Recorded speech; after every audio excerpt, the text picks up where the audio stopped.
السلام عليكم ورحمة الله وبركاته. الحمد لله رب العالمين والعاقبة للمتقين والصلاة والسلام على رسولنا محمد وعلى آله وصحبه أجمعين الطيبين الطاهرين. أما بعد. Bugün sözlemek boğulumuz Nefahat Ramadaniye, yani Ramazan Huşbuyihitleri namlık dersimizin 4. dersi boğan Menhecü't Tedebbür, yani tedebbür kılış uslubu. Biz bundan ilgili derslerde tedebbürün nime ekanligini, tedebbürün nime fayda çıkararligini tafsili bayan qilib o'tgan edik va tadabbur qilish uchun qanday tayyorlik bo'lish kerak ekanligini bayon qilgan edik. Endi biz bundan keyingi darslarda tadabburning uslublarini, qanday uslubda tadabbur qilish kerak degan tafsili uslublarini bayon qilib o'tamiz. Endi biz tadabburning uslublaridan bugun so'zlamoqchi bo'lganimiz Qur'oni Karimdagi so'zliklarni ma'nosini tadabbur qilish degan mazmunni so'zlab o'tamiz. Endi biz Qur'oni Karimni tadabbur qilish uchun 5 xil uslub bor. Qur'oni Karimni tadabbur qilishda 5 xil uslub bor. Bu 5 xil uslubni bilish uchun biz o'zimizga 5 savolni qo'yish kerak. Biz bugungi darsimizda birinchi savolni qo'yib, shu savol haqida to'xtalib o'tamiz. Qur'oni Karimdagi ma'nosini tadabbur qilish, Qur'oni Karimning ma'nosini bilish, Qur'oni Karimni tadabbur qilish uslubidagi birinchi savol qaysi deganda Alloh azza va jallaning kitobidagi Qur'oni Karimdagi so'zliklarning ma'nosi nima? So'zliklar, bu so'zlikning ma'nosi nima? Bu so'zlikning ma'nosi nima? Yani oyatlarning ichidagi ma so'zining ma'nosi nima? Ma so'zining ma'nosi nima degan savol. Birinchi savol. Bizning bugungi darsimiz shu mavzuda aylanadi. Endi inson musulmon qachonki Qur'oni Karimdagi so'zlikniki ma'nosini tushunsa, mana shu tadabbur qilishning birinchi qadamini olgan bo'ladi. Qur'oni Karim tadabbur qilish uslubining birinchi qadamini olgan bo'ladi. Sözlüklerinin ma'nosini tushunish. Endi masalan buni misollarga oddiylashtirib qaraylik.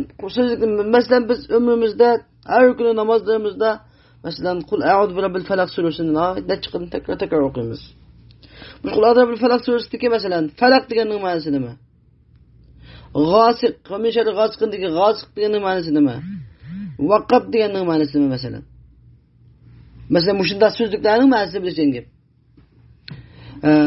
Falaq degan gap tong degan gap masalan. G'osiq degan tumtalik qorong'u degan gap masalan. Vaqab degan gap kechi kirsa tumtalik qorong'u butun jonni kiysa degan gap masalan. Yana shunday so'zliklarningki ma'nosini ayrim holda bilish. Masalan Alloh taoloninki yana bir oyatida inna fi zalika la ayatin likulli khattarin kafur desa masalan.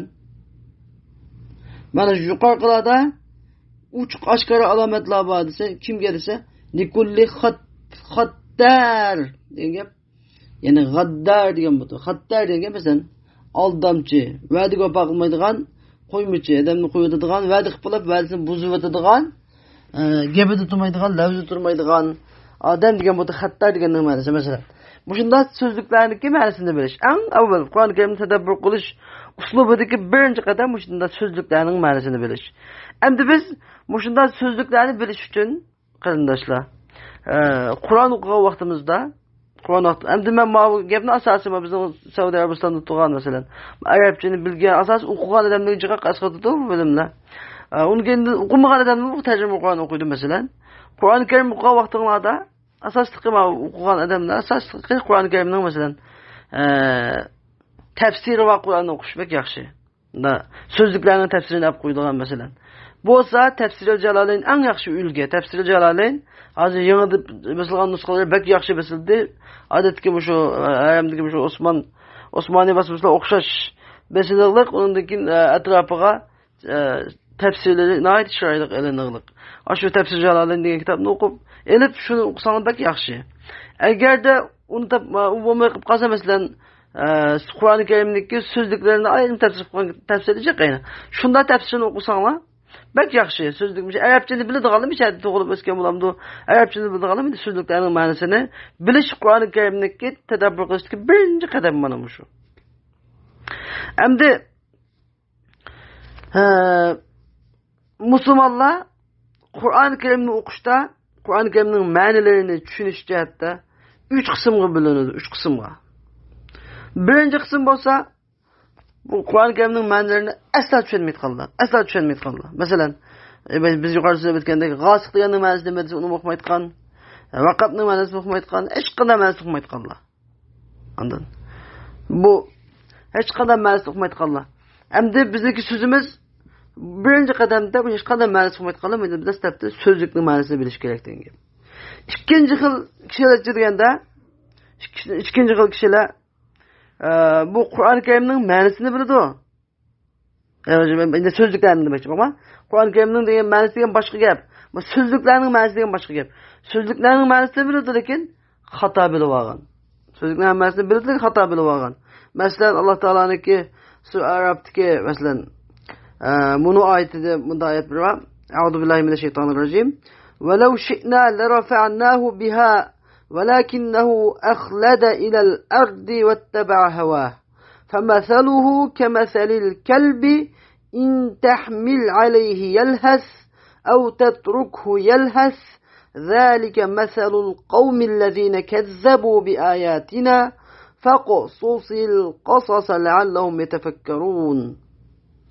وآيات كلمة معنى يعني أجر biz خالصات إدوك biz o insanı yani biz ayetlerimiz kilip ayetlerimizge kapır boğan ayetlerimizni bilip bulup kapır boğan insanı halagan bolsak edik biz aş ulamalarniki makamı kütegen bulattık. Bırak bu insan ahlada ilal ard degan gap yani yer zaminga berilip ketdi degan yani mal dunyoga berilip ketdi o'zining havoyi havasi nafsi xohishiga erishib ketdi. Bu insonning misoli xuddi bir itning misoliga o'xshaydiki, agar sen o itni qo'g'lib atsangmi, tilini sangiltib asrab turadi. Agar qo'g'lib atmay qo'yib qo'ysangmi, yani tilini sangiltib asrab turadi. Ana shu bizning oyatlarimizni inkor qilgan qavmning misolidir. Bunda qissalarni sen ularga so'zlab bergin, balkim ular bir fikr tafakkur qilib qolarmiki degan bu ma'nosi oyatning. Mana endi bu oyatdagi bizning shohid, bizning dalil tutganimiz qolganda, masalan yani onun misali bir itning misali o'xshaydi. Agar itni qo'g'lab haydavatsang, mujum qilib qo'g'lab haydavatsang, tilni chiqib sangilab tur degandiki, in tahmil alayhi degan. Masalan, tahmil alayhi. Endi bu tahmil alayhi degan gap arab tilida qarindoshlar. Bu ajoyib bir kangirtir. Har bir so'zning bir necha ma'nosi bor. Bizning uyg'ur tilida bir so'zning necha ma'nosi bor. Arab tilida texmi bakkan masalan. Anladın? Mesela tahmil degan gapniki mesela tahmil hamala desa bilasiz mindi degan ma'nosi bor mesela. Hamala desa tubski bilasiz ortdi degan ma'nosi bor.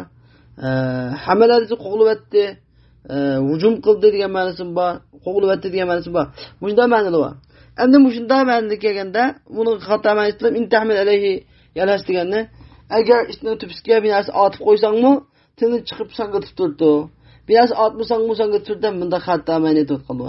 Nima buni xato deymiz desa, chunki hech qanday ham ishdan tubski binasi atmaydi.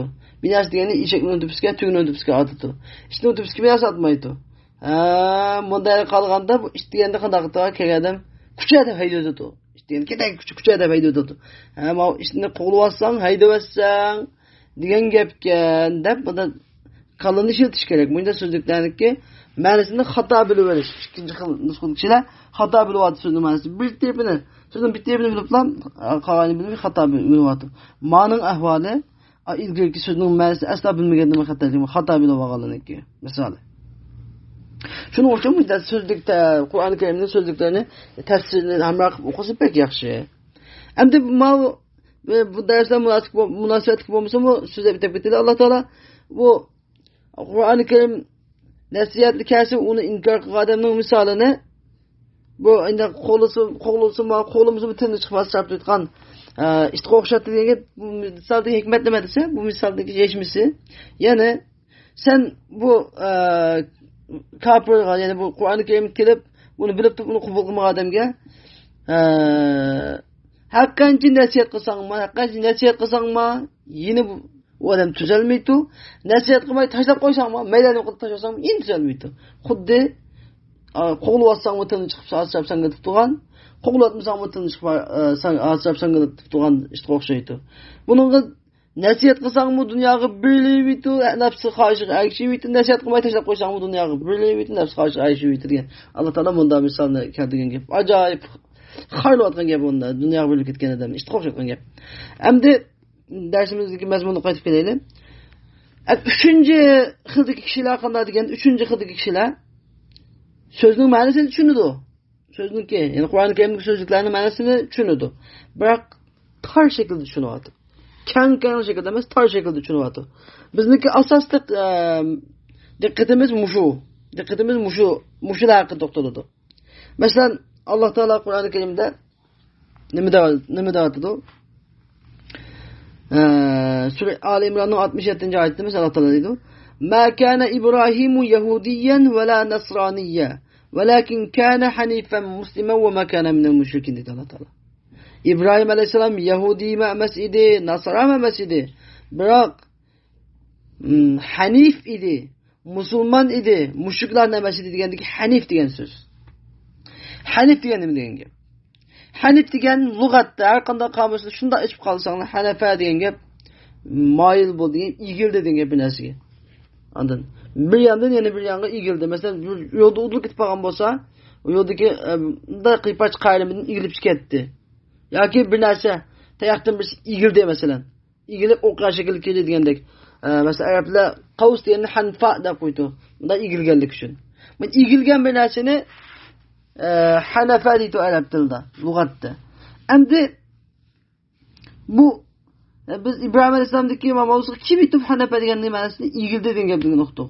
Endi bu yerda bu egildi degan gap, bu yerdan egildi deb Musa Aleyhisselam İbrahim Aleyhisselam egilguchi deb qo'yib bilan deb kelsa, shuni dayiq ma'nini tar bilib olgan, tar shaklda bilib olgan degan gap chiqdi. Buni cho'nqur shaklda bilish uchun hanif bu nimadan nimaga egilibdi ola? İbrahim Aleyhisselam nimadan nimaga egilibdi degan gap.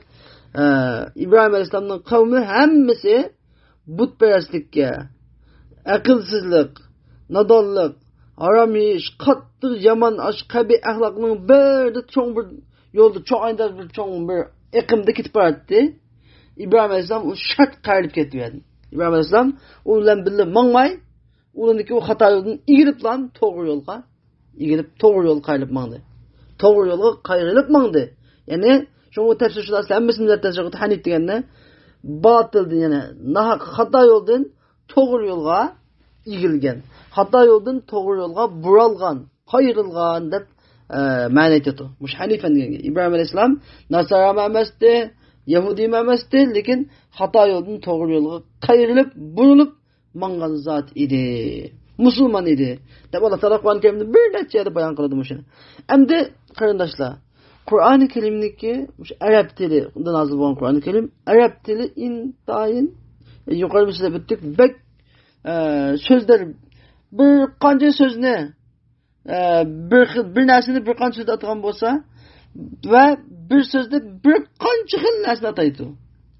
Lekin masalan arab tilida bir stakan degan ma'nosini masalan kub desa, biningda qadah desa, biningda ina desa, biningda tas desa masalan. Ashun bir tilda ishlatadi. Buniki o'xshash bir tarafi bor. Ya'ni qalasa yana qo'lda ichiga suq yutgan, yo tomoq yutgan, yo qo'l yutgan, saqlagan bir das qachi degandek narsa. Lekin shakl o'xshamaydi shu narsalarning. Ismi o'zgargan bilan ismning o'zgarishi bilan musammo degan shu narsaning o'zi bilan o'zgardi. O'xshamaydi amaliyotda. Shuniki har qanday bir narsani internetga chiqib shundan suratini cheksangmi, ondan biz o'xshash qachi deb tarjima qilganimizda uyg'urchada suratlar o'xshamaydi. Arab tili yomon bir kang til. Mush vaqtda İmam Sa'alabi fiqhul lug'a deb bir kitob yozgan masalan. Buningda hattoki yomg'uniki bizniki uyg'ur tilimizda yomg'uni masalan simsim yağmur, qattiq yağmur deb ikkiga qarsak, arab tilida 7-8 xil qaraydi. Ondan yağmurning dastlabki temish qilgan shaklida bir xil atsa, uni keyindan boshqa qilganni bir shakl atsa, qattiq qilganni bir shakl atsa, adasi qattiq shaqab kelgunga yaqinni uni bir shakl atsa, necha xil tilda ataydi masalan. Arab tilida daraba deb bir fil bor. Urdi deb, biz dastlabki urdi deb yunutgan. Aşı daraba deganning 17-18 xil bir necha ma'nosi bor. Ondan bir yerdagi to daraba desa urdi deb kelsa, bir yerdagi to daraba desa chidirtikdi. Bir yerdagi to daraba desa bayon qildi mesela ashundoq. Bakjiq ma'nolar. Undan keyin lekin bizning hozir bu yerda so'zlamoqchi bo'lganimiz ma'nida bir so'z bir muncha ma'niga ko'rsatgandek qilgan bilan bu so'zning biz bilitganimiz bu so'zni bu ayat nima uchun bu so'zni shuni ishlatgan degan gapni qo'lishimiz lozim. Shuni qolsak deganda oson hamish oson bo'lib ketadi. Masalan, jin degan bir so'z bor Qur'oni Karimda. Jin. Bu jin degan so'z nima ish qilib qo'yilgan? Jin degan ham bilan kalonni bildigan hukmga ya'ni bor bir narsa Alloh taolaning maqsadi uchun. Endi jin degan nima ish jin deb atalgan? degan gapni uqish kerak. Jinning ma'nosini to'xtalib qolmay biz jin nima ish jin deb atalgan arab tilida desa, arab tilida jim harfi bilan nun harfi kelganligining biri yo'g'ilib qolgan narsa ishlatilgan. Masalan, jin desak, jin nima jin deb atalgan ko'zdan ko'rilmaganlik uchun. Uni keyin janin deydi. Janin degan gap qo'saqdagi bola degan turalma. Qo'saqdagi bola nima deb janin deb atalgan desa, chunki onasining qo'sqida yo'g'ilib qolganlik uchun janin deb atalgan deymiz biz. Majnun desa masalan, majnun nima deb majnun deb atalgan desa, buning aqli. Majnun degan gap, ya'ni sarang degan gap aqli yo'g'ilib qolganlik uchun. Aqli yo'g'ilib qolganlik uchun majnun deb atalgan. Qur'oni Karimda falamma janna alayhi al-laylu degan gap degan oyatda masalan, ya'ni kecha butun atrofni yopgan chaqda, yo'g'gan chaqda ashunday jannat deb keldi Qur'oni Karim masalan. Andan qalmoqqa biz jin degan gap boshqa narsani, janin degan boshqa narsani bildiganda qilgan bo'lsa-mu, lekin hammasining o'rtaq bir tarafi bor.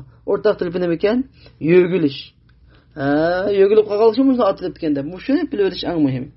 Masalan, Qur'on Karimda xamir degan gap bor. Masalan, xamir degan gap aroq degan gap. Uni keyinidan xamir degan gap bilan yine bir yerde ximar deb ketib, chiq farqi ximar desa yog'liq degan gap. Xamir degan aroq. Bu ikkisi bir yiltizlik so'z ekan bu. Bunda xa, mim, ra harfiga ikkinchisi. Lekin bu nima ishqib bizi yog'liqni bildirgan, bizi aroqni bildirgan desa, tamam. Harflar o'zgarganlik uchun boshqa narsani bildirsimi, lekin buni so'z yiltizi bir yo'qollik uchun bunun o'rtaq bir tarafi bor. O'rtaq tarafi qaysi desanglar? O'rtaq tarafi xamir degan aqlni yo'g'otyapti. Odamning inson aqlni yo'g'olgandan keyin haqishga adam og'iz nima kelsin deb nima deganini uqmaydi. Aqli yo'qlab ketadi. Yog'liqchi nimani yo'g'itadi? Yog'liqda odamning qalbisini yo'g'itadi. Xuddi shuningdek. Masalan, yeni bir oyat Alloh taolo Qur'oni Karimda 30 yerga yaqin yerda al-mala deb bir so'z takrorlanib chiqdi. Mala degan bir so'z.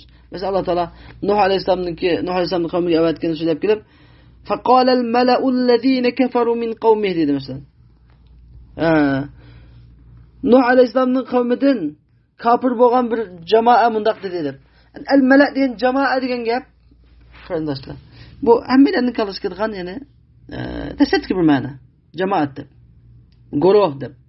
Lekin bu texmi inchikirsak malak degan gap, ashu Nuh alayhisolamning qavmining bir degan bu gapni. Ashu cho'ntar kichik bir degan bu jaqanda emas. Al-malak degan gap asli. Malak degan gap qanday buni lug'at ma'nosini qarasak, malak degan gap mala'a yamla'un chiqqan. Ya'ni mala'a degan gap to'shdi degan gap. Liq to'shdi. Anladın? Masalan biz mahaddiliga may fonktlarga masalan may qo'yib kelsak masalan million deb qo'ygan gap. Ya'ni liq may qo'ymadi masalan. Mala'a deb shunday gap chiqqan. Nima bu mala' deb atalib qoldi? Bu nima aloqasi bor buning desa? Mala' degan gap ya'ni şu qavmni mesela tafsir shunasining biri faqal al-mala'u deganda ya'ni ashraful qavm deb ataladi. Shu qavmning katavashlari, oqsoqollari, cho'nglari deb mudamanetlar nemishqanda deydi desa, chunki mala' degan gap u cho'nglar so'rliq kelganda so'rni nis to'ldirib atqaldi cho'nglar. Cho'ngchomda so'rli uyning to'riga majlis yig'ilish marosimlaridagi eng to'rga nochiyaga nis to'litqani nima ekan? Ashu cho'nglar oqsoqollar katavashlik ekan. Va Halk adamın küzgü ne guvas küzgü ne tutkanımı juan edesiz juan künep küzgü ne dolap künetkanıma yine şu kata başlagandikin melek de bakalım. Allah Teala şu meleğin gepini hemmelerin gepini bakalım. Tang beraber onu çünkü bir kavmin baş aksakalları kanday olmazsa kavmin şunda yoluma atkan gep. Mana bugünkü asasi maksatımız yani Kur'an-ı Kerim'deki tedabbur kılışındaki uslubunun birinci yolu neyken Kur'an-ı Kerim'deki sözlüklerinin manilerini bilir. Kur'an-ı Kerim'in sözlüklerinin manilerini bilir. Her bir sözlükün manilerini ve köp sözlük manilerini ki bu köp sözlük tercemez mesela. Köp sözlük manilerini bu çekiyor. Mesela lügat kitaplı da mesela Kamusel Muhiddimiz mesela Feyruz Abadi yazan. Hani hem kitaplarda tepsili yazıp kalır. Aşı sözünün manilerini bile varsa Kur'an-ı Kerim'deki her vakti da hemen buna atıp aldı kendini kalaptan ma sözgü mada mani işletsek çütken. Ma sözgü ma mani işletsek çütken de mesela şunu demek asal. Mesela Arap'ta da ayn diyen bir söz. Ayn. Uygurcu'da köz diyen gep. Biz Uygurcu'da mı? Netçi mensu var. Ayn diyen gep ne ki mesela casus. Casus diyen işpiyon diyen mensin var. Biz Uygurcu'da mı var şu? Mesela köz kulak kullanmak mı? Köz padişahının közü diyen var. Yani köz veken diyen gep. Yani casus veken diyen gep. Köz diyen bizim köz közümüz mesela. Onu geledin yani küzü dayakның küzü veken deydi mesela. Onu geledin bulak yani etip çıkan bana yani küzgen deydi yani etip çıkan bulak. Arapçada altın gümüşünü ayında koydu mesela. Yani bir sözlükki bir cemelde var. Müşterek de koyduğun gap. Orada köp ma'nilik sözde. Ancak köp ma'nilik sözünü ben ilgini varsa onun dediği Kur'an-ı Kerim'deki vaktada mayadım ma'nilik sözü gutken mayadım ma'nilik sözü gutken de Kur'an-ı Kerim hata ma'ni etip selişten saklanışın birinci yolu neyken Kur'an-ı Kerim'in sözlüklerini bilir. Bu ders en muhimi şu Saudi Arabistan'da bulapma. Şu Arap'la alışıp mektepte okup Arapçını bilip tuğan belki çok ölüşüp gitemmeyen lekin Kur'an-ı Kerim'ni yatlıgan edemlik intayın zürül ders. Şunun için Allah Teala hemmelerine Kur'an-ı Kerim'in sözlüklerini doğru tatbiklap, doğru ma'na etadigan benlerini qatarını qılsın ve onu yaxşı doğru amal qıladigan benlerini qılsın. Ve ahir davana elhamdülillahi rabbil alamin.